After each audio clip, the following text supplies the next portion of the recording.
Assalamualaikum warahmatullahi taala wabarakatuh. Saya ucapkan kepada Puan Nur Sahara binti Mesman, pensyarah subjek BMW 3032, wacana akademik bahasa Melayu bagi kumpulan BF.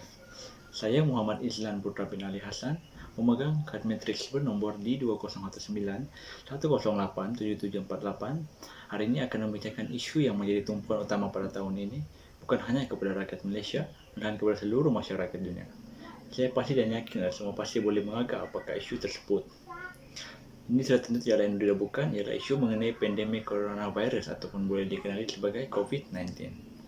Oke, baiklah, saya akan beri penerangan sedikit apakah itu pandemik COVID-19.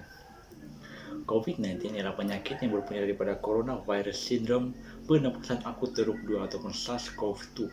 Obat ini pada mulanya telah dikesan pada pertengahan Disember 2019 di Bandaraya Wuhan, Hubei, China dan telah diiktiraf sebagai pandemik oleh Pertubuhan Kesihatan Sedunia WHO pada 11 Mac 2020. Virus ini kebanyakannya menular antara seseorang dengan cara yang serupa dengan influenza melalui titisan pernafasan daripada batuk atau bersin.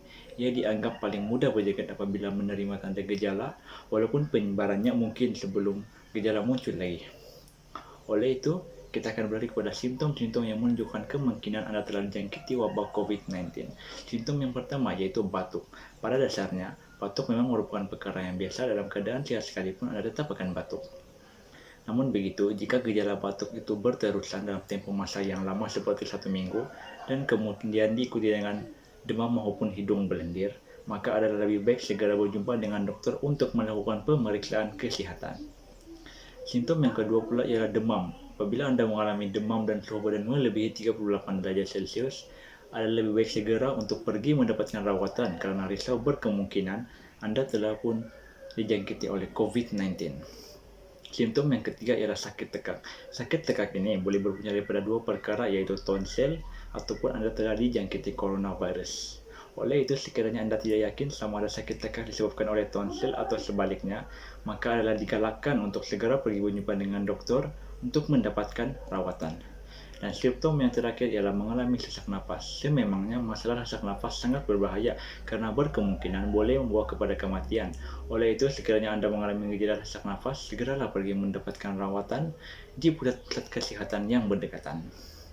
Oleh hal demikian, seperti yang kita ketahui, pandemi COVID-19 ini sememangnya sangat berbahaya dan mudah menjangkiti orang ramai tanpa mereka sedari.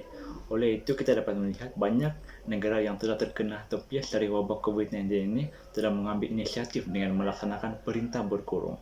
Dan ini tidak terkecuali juga negara kita Malaysia telah melaksanakan perintah kawalan pergerakan ataupun singkatannya PKP. PKP ataupun ini penting untuk memastikan untuk memutuskan rangkaian jangkitan COVID-19 di dalam kalangan rakyat Malaysia. PKP di Malaysia telah mengalami beberapa fasa, yaitu di mana fase pertama bermula daripada 18 Mac hingga 31 Mac, yaitu selama 14 hari. Fase kedua bermula daripada 1 hingga 14 April dan fase ketiga bermula daripada 15 hingga 28 April, yang di mana kedua-dua fase tersebut adalah selama 14 hari. Pada fase keempat, kerajaan Malaysia telah melonggarkan sedikit perintah kawalan pergerakan ini dengan menukarkan namanya kepada Perintah Kawalan Pergerakan Bersyarat, di mana pada peringkat ini beberapa sektor sudah dibenarkan untuk beroperasi semula. PKPB ini bermula daripada 29 hingga 12 Mei, kemudian dilanjutkan hingga 9 Jun. Pada 10 Jun 2020, kerajaan telah mengeluarkan nama Perintah Kawalan Pergerakan Bersyarat sebelum ini kepada Perintah Kawalan Pergerakan Pemulihan PKPP.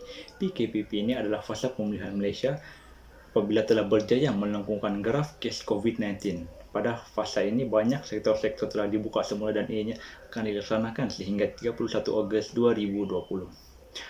Oleh itu, bagi memastikan kita sentiasa sehat dan terhindar dari wabah COVID-19, terdapat tips-tips yang perlu diamalkan dalam kehidupan seharian. Yang pertama ialah membasuh tangan. Ini penting karena kita berkemungkinan kerap menyentuh kawasan-kawasan yang terdedah dengan virus. Oleh itu, lebih baik jika kita mengambil langkah selamat dengan senantiasa membasuh tangan dengan lebih kerap. Tips yang kedua ialah senantiasa mengamalkan penjarakan sosial. Ini penting untuk memastikan tidak berlakunya sebarang jangkitan daripada orang lain. Hal ini karena kita tidak mengetahui sama ada orang yang berdekatan dengan kita dijangkiti COVID-19 ataupun tidak. Tips yang ketiga ialah senantiasa memakai pelitup muka. Pelitup muka digalakkan untuk dipakai sekiranya kita berada di berada di tempat awam ataupun selalu kerap untuk keluar rumah. Dan tips yang keempat ialah selalu melakukan disinfeksi. Disinfeksi perlu dilakukan di tempat-tempat yang kerap disentuh seperti tombol, pintu, permukaan, meja, telepon bimbit, dan banyak tempat lagi dengan menggunakan bahan-bahan pencuci yang biasa digunakan di dalam rumah. Oleh itu, sebagai kesimpulannya, adalah tanggung jawab kita sebagai masyarakat untuk sentiasa memastikan rangkaian jangkitan COVID-19 ini dapat diputuskan. Oleh hal demikian, adalah penting untuk kita mematuhi setiap SOP yang telah ditetapkan oleh kerajaan bagi memastikan kita mampu memerangi wabah COVID-19 ini. Sekian dan terima kasih.